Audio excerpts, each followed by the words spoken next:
In the transitions that we have used so far, we didn't have any special animation when we moved around the screens, when we moved between different screens. So in this video, I'm going to show you how you can add animation and transition to the movement between your screens in your Jetpack Compose navigation application.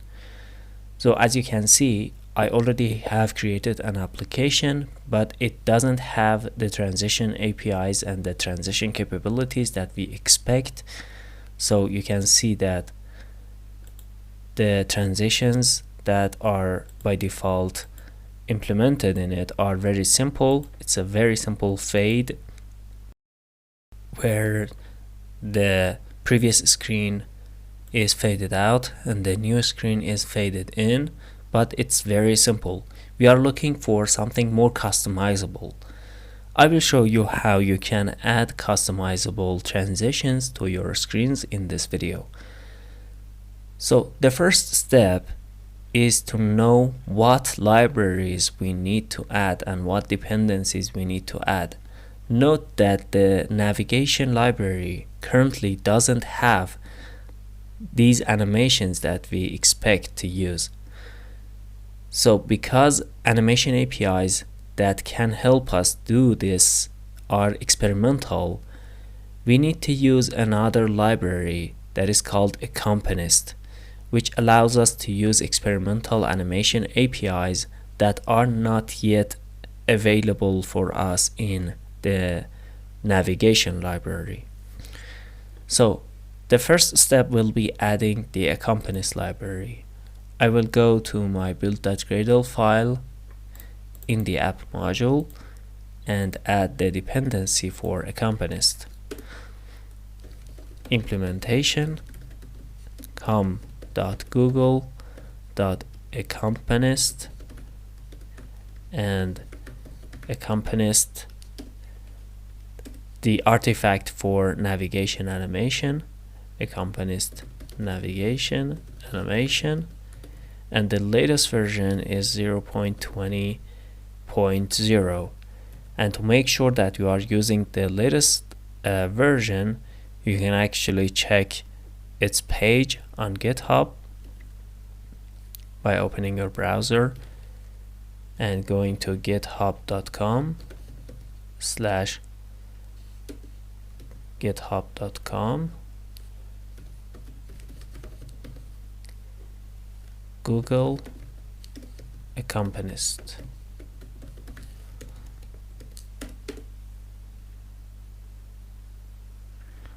This is the page for the Accompanist library. As you can see, it has several different libraries from which we need to use navigation animation. If you open it, you see the dependency that you need to add in order for your application to take advantage of this library, Accompanist navigation animation, and the latest version is 0.20. So back to Android Studio, I press sync now.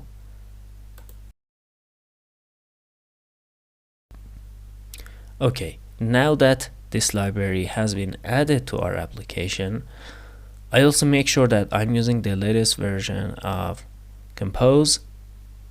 That supposedly is true. I'm already doing that, yes.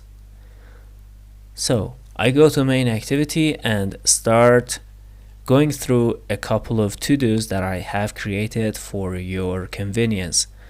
You can follow these to-dos and do what they tell you to do, and then you have transitions added to your application. After that, you can easily customize your transitions for your screens by following the APIs and the documentation for the APIs that are available for the new API that you add to your main activity. So the first step, to do 1, replace remember nav controller with remember animated nav controller. Let's do that. Remember animated nav controller. It's from the accompanist library, and there's a warning from Android Studio telling us this is experimental animation API, so we need to add annotation for it to Discomposable. I add it, and then I remove the to do after performing what needed to be done, and I go to step 2, which is to do 2, replace with animated nav host, replacing our nav host with animated nav host.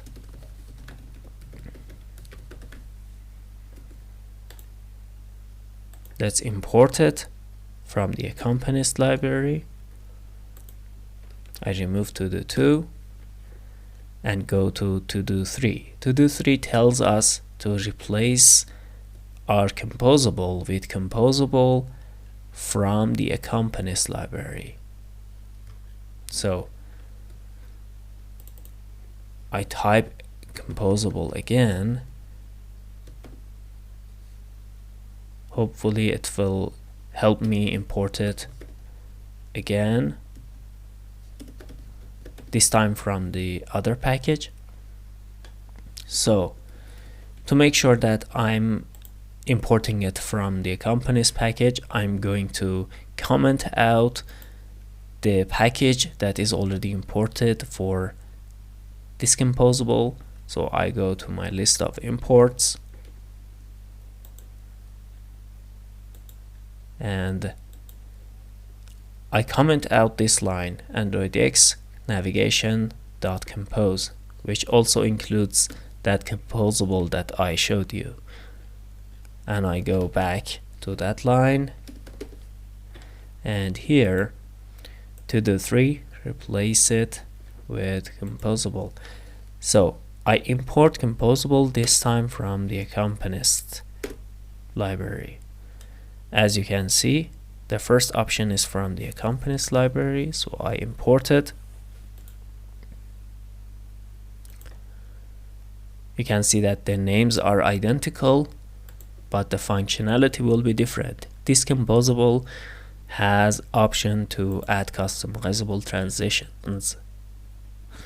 Discomposable has the option to add transitions. So I remove to do 3. We are done with it. Let's go to do 4. Replace navigation with navigation from the accompanist navigation library. So I have comment out also navigation by commenting out the parent package for this composable. So this time I imported from the accompanist library. The first option is from accompanist, so I select it, and now all my to-dos are done, and I have added navigation to my navigation animation to my application. But now it will not have any transitions yet, because although I have added the foundation for transition and the libraries needed for the transition to work, I haven't specified any transitions, so it will not work naturally. Also, there are some warnings yet, because these APIs that I added are experimental. We need to add the experimental animation API annotation to any composable or function that is using it. So Alt enter here, and experimental animation API added to onCreate. Also, we need to import current backstack entry as a state from the compose package. This error was caused by commenting out that line from our list of imports earlier. So now I have added transition to my application. The next step And the more interesting part of this video is where we define our transitions for our nav host. We start going through the different arguments that are available for our animated nav host. So the first parameter is nav controller. The second is start destination.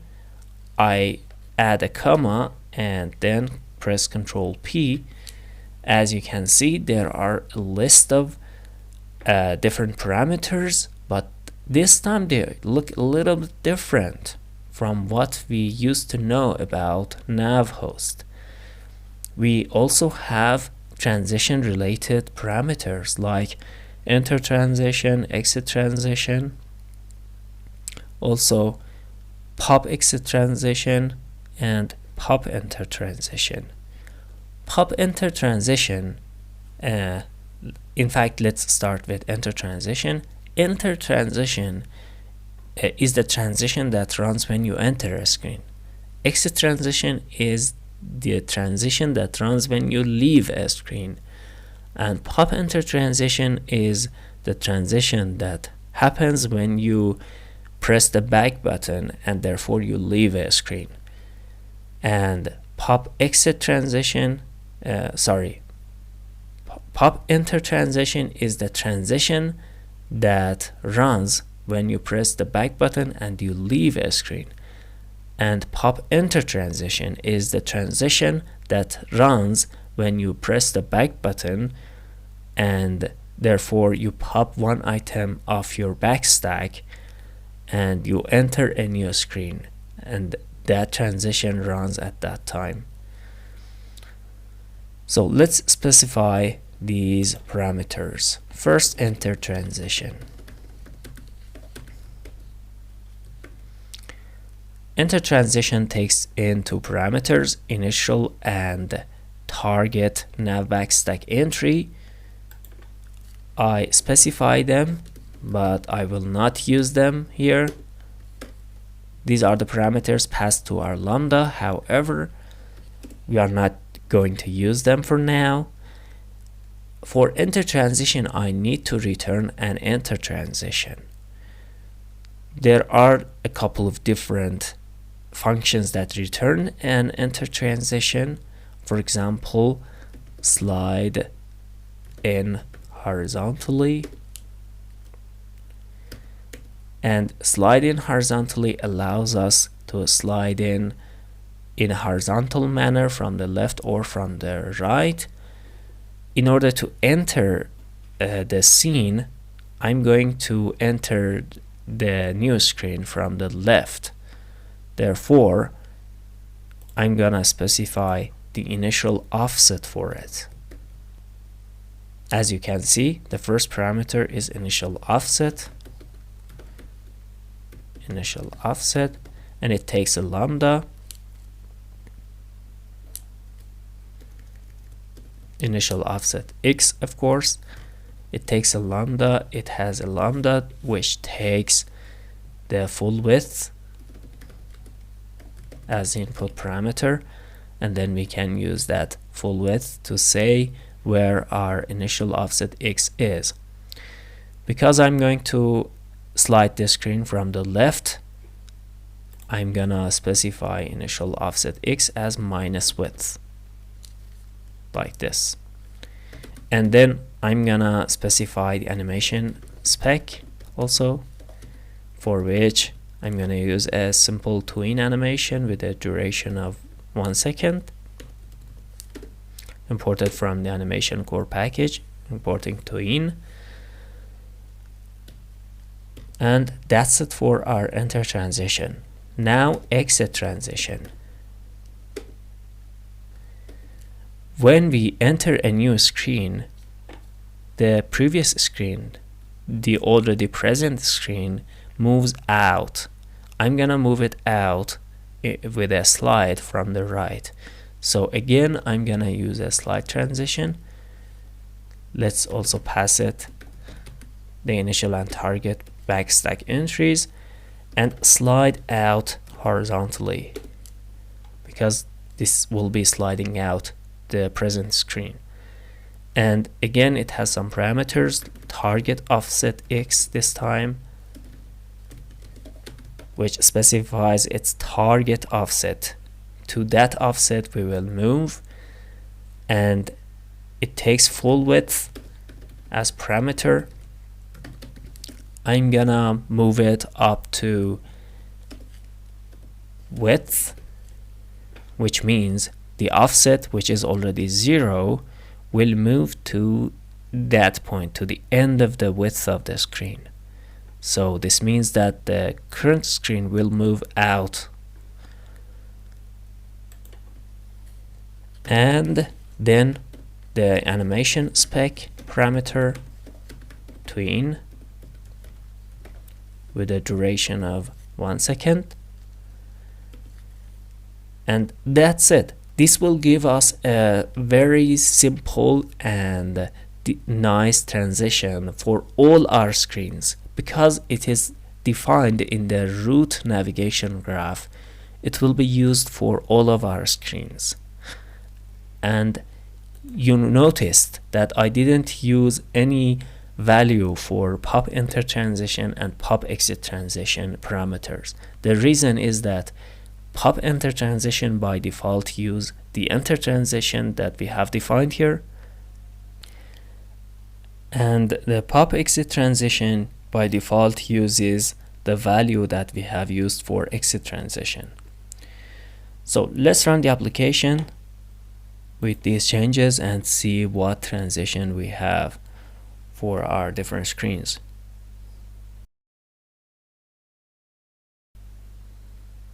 Alright, by default we are in home. We go to the car screen. There we go. I go to favorites, nice, and more.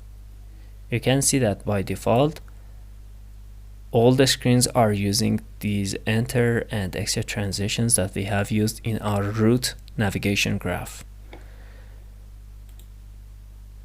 So let's get back to our navigation graph and enter some new transitions for our pop enter and pop exit transitions. First, pop exit transition. Again, it takes initial and target parameters that are backstack entries, and let's also define pop enter transition with the same parameters, and start completing pop exit transition. Pop exit transition uses exit transition. It needs an exit transition type. So we can use any transition, any function that returns an exit transition. Because we are popping off the backstack when we press the back button, I'm gonna move the screen that I have and shrink it. The screen that needs to be exited, I'm going to shrink it.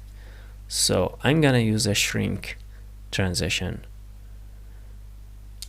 Shrink out, and you can see that it has some parameters. Shrink toward, shrink it to, its type is alignment, and I'm gonna use alignment dot center. And some other parameters, target size. It takes a lambda. It has a lambda that takes the full size, and then we decide which size to finish at. In fact, you can see that it shrinks down to 0. It completely disappears, but I'm going to actually change it to int size of 0. The width will be 0, but the height is going to be equal to the height of the screen. So size.height.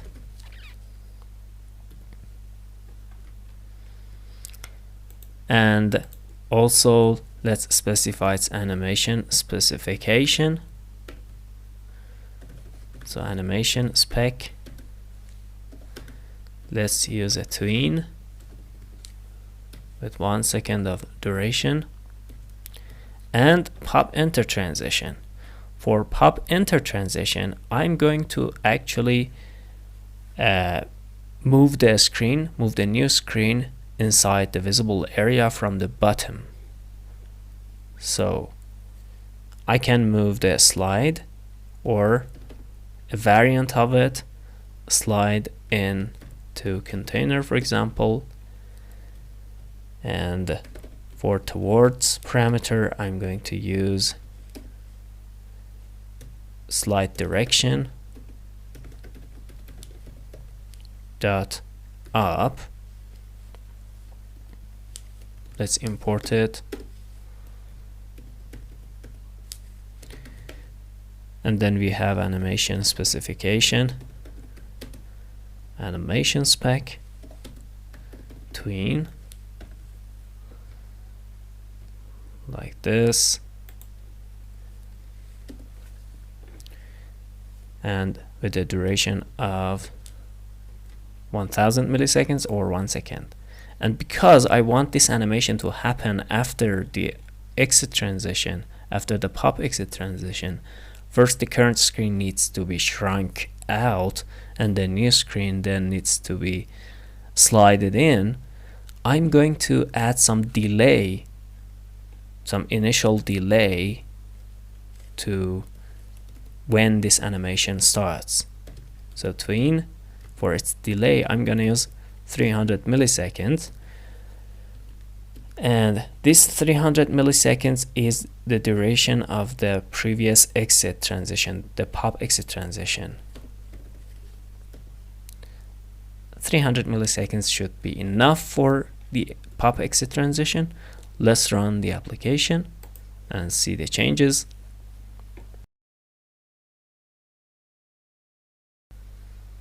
Let's move to a screen like cart, and then pop enter, pop exit.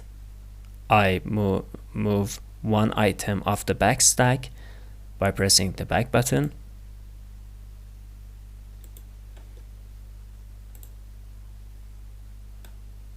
There we go. I go to favorites and do this. There we go. You can see that the existing screen is shrunk out and the new screen comes in from the bottom of the screen. Back button. There we go. So we were able to add some different transitions to our route navigation graph by adding them to our animated nav host, and therefore it works for all of our screens. But it is more capable than this. Actually, we can check the initial and target backstack entries and then decide which animation we want to use. For example, for our enter transition, in fact, we can check the value of initial and target backstack entries.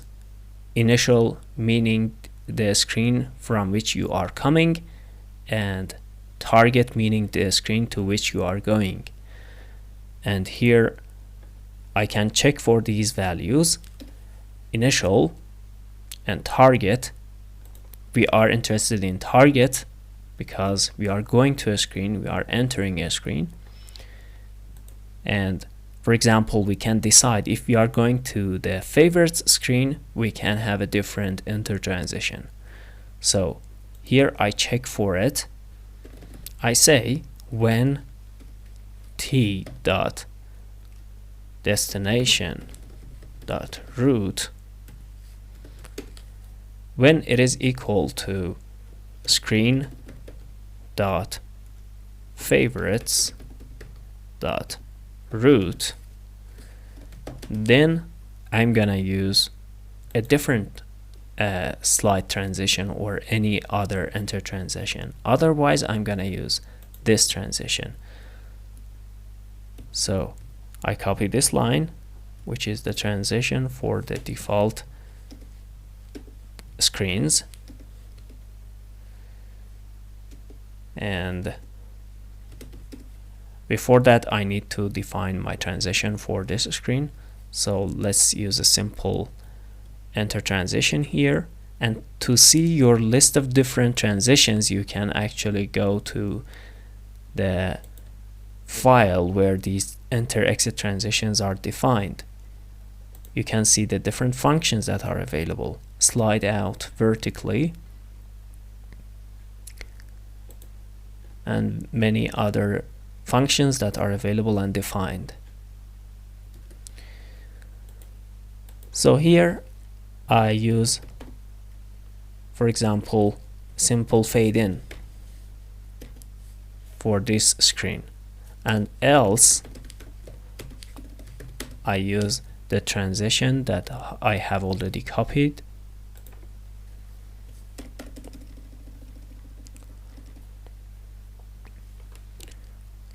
Let's change fade in to something more interesting. For example, slide in vertically, and this time let's slide it from the top of the screen. So slide in vertically, initial offset y, one of its parameters, initial offset y, specifying its initial offset, so it takes the full height, and then we decide what value to return. Because I'm going to enter the screen from the top, I'm going to use minus height. And then we have the animation spec parameter, animation spec, for which I'm gonna use a spring animation. Let's import spring. There we go. I'm gonna use a damping ratio different from the default value, so damping ratio spring dot damping ratio medium bouncy, and leave other options to the default. Let's run the app. You will notice the difference this time we have for the favorite screen when we move to it, because we have conditionally defined a different animation for it. Favorites, there we go. You can see that it is entering to the screen from the top. There we go. But for its exit, but for other types of screens, for other screens, we are still using slide in horizontally. You can see that we are sliding in horizontally. We are only doing it different for our favorites. Alright, in addition to defining your transitions for your root navigation graph, you can also define them for your sub navigation that are defined using the navigation function under your root navigation hierarchy. So here I can define my transitions for the more screen and the screens that are available inside it. For example, for the email screen that I have here. So I define enter transition and exit transition for them, and enter transition I define it with lambda, similar to what we defined in our root navigation graph, and pass it initial and target backstack entries.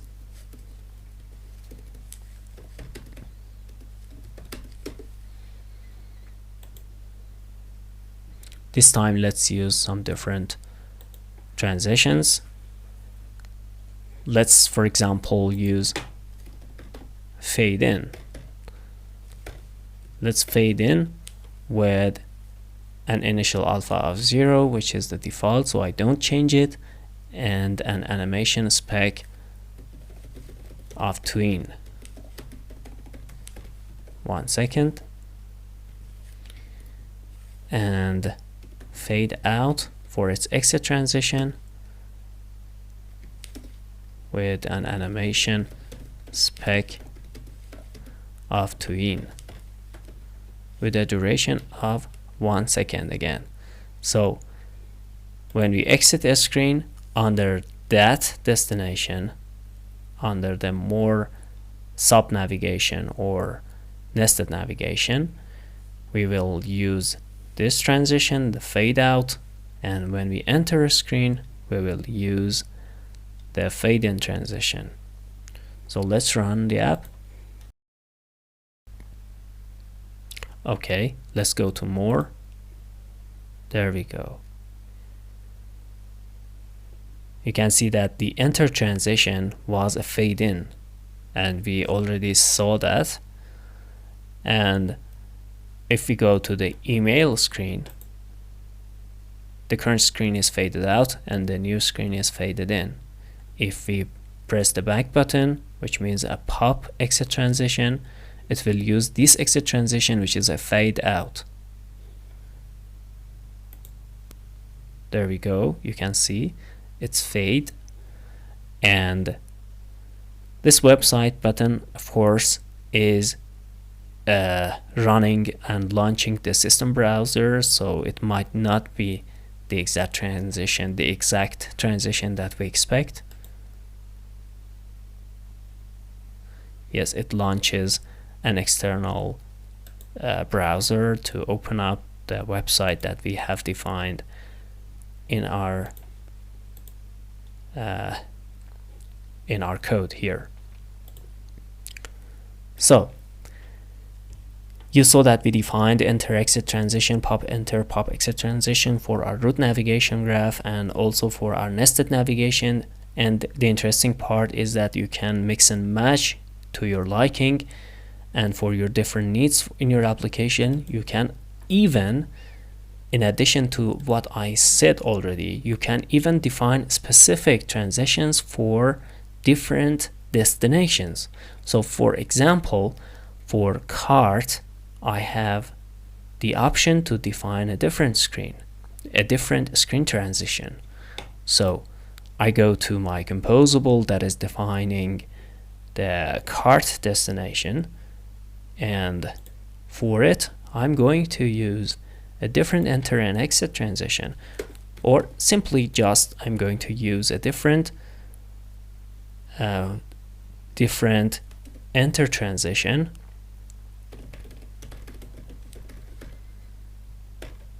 You can see that the transition related parameters are available for our destinations in the navigation graph as well. So enter transition, exit transition, pop enter transition, and pop exit transition. I'm only going to deal with enter transition here to show you that it is very customizable and flexible. It takes initial and target parameters again. Here I can use different transitions for enter, exit, pop enter, and pop exit transition for this destination. But I can also define conditionally what transitions I can have. For example, I'm going to customize the enter transition for cart destination in my navigation graph, and I can say if I'm coming from home to this destination, then use this enter transition that I specify, otherwise use the defaults.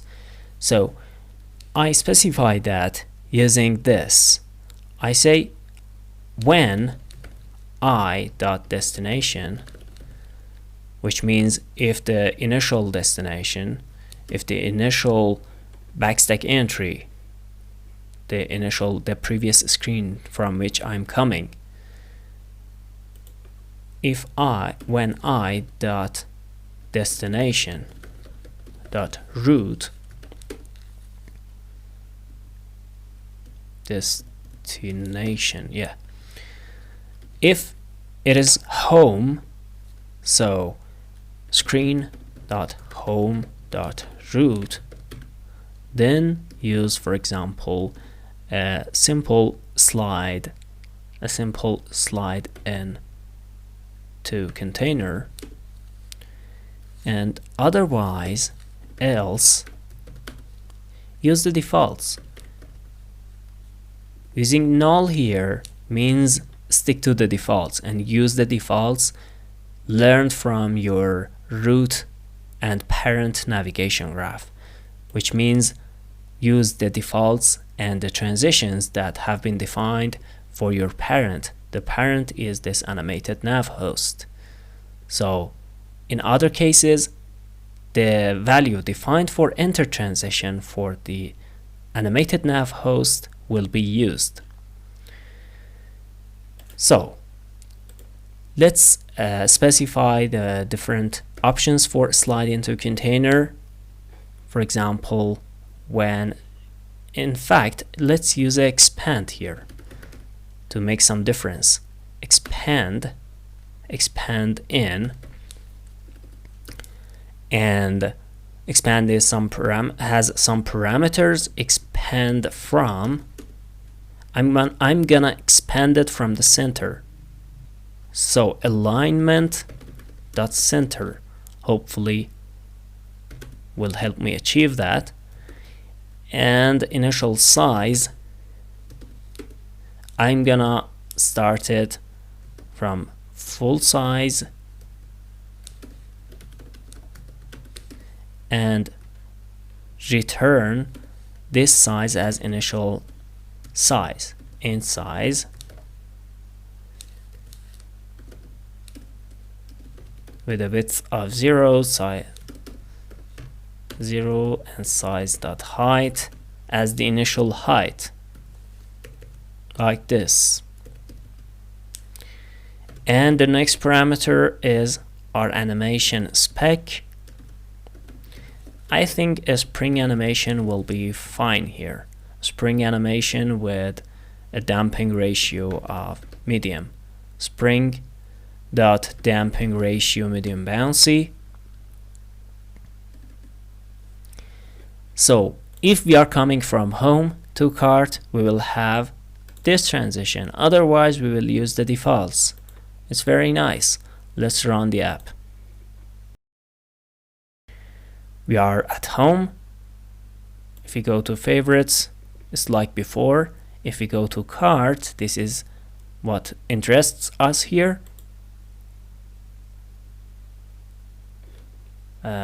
It's not what we expected. In fact, initial, if we are coming from home, we should have a different transition here.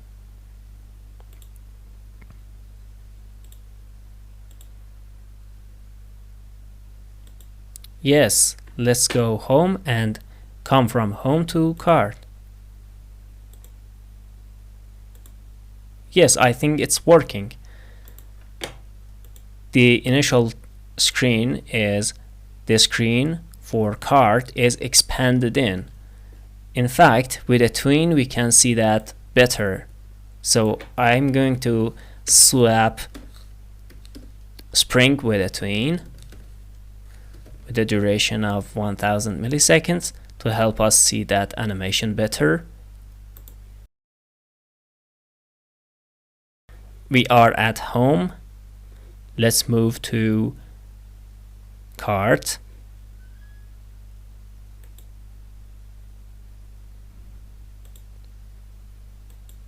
Yeah, it's kind of, because it is mixing with the exit transition from home. It's not that beautiful. and but we can see that it is working, and it is using the expand transition for it. In fact, to help this transition look better, we can go to our home destination and define the exit transition to match with the enter transition of cart. So I go to my home screen and here define exit transition. It has all other transition related parameters available, but I'm interested in exit transition. I pass it I and T, initial and target parameters, and define and say if the target is cart, then do this. When t.destination.route is equal to home to screen.cart.route, then use the transition I'm telling you. Because it was an expand for the cart, I'm going to make this a shrink. So shrink vertically. Let's shrink it vertically, and then the new screen will expand horizontally. So let's make it a shrink vertically this time, and you can see that it has shrink towards parameter. I'm gonna shrink it down to the bottom, so I can say alignment dot bottom. It's in fact the default value, so we even didn't need to use it. And target height, let's specify the target height. It takes the full height and returns 0. Nice. Default value is also 0, but we can return it anyway. And I return 0 because I want to shrink it vertically. And then we have animation spec, for which I use tween. Let's use a smaller tween, like for example 300 milliseconds, and also add a delay to the other enter transition, so that after this exit transition finishes, we can have the other transition show itself. So I'm gonna add a delay of 300 milliseconds to this transition, to my enter transition of cart. So when I am at this destination, when my target screen is cart, I use this transition for home. Otherwise, I use the defaults. By returning null, I'm telling the API to use the defaults, which are inherited from the route navigation graph. Hopefully this will fix our issue that we already had. We are at home. Let's leave home and go to the target of cart. There we go. You can see that the existing screen, which was home, was shrunk out. It was shrunk vertically, and then we moved to the new screen. Let's run it again. We are at home. Yes, it is shrunk vertically, and then the new screen comes in to the visible area.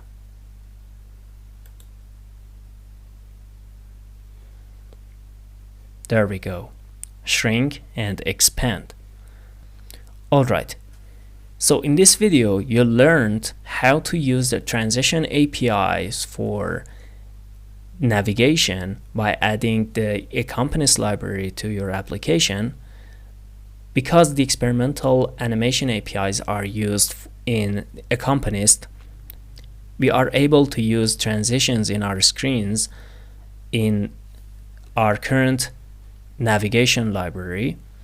But in future, these animations will likely be added to the navigation library itself, so we will not need to add accompanist in future. But for now, we are taking advantage of the transition APIs by using the accompanist library. And also you learned what changes you need to make to your application, to your navigation code in order to have these transitions by following the to-dos that I showed you. And then you learned how to add transitions to your navigation graph, add default transitions, and also add transitions to your sub navigation or your nested navigation, and also to your individual destinations. You learned how to define those transitions and mix and match. You learned about different functions that are available for creating enter and exit transitions.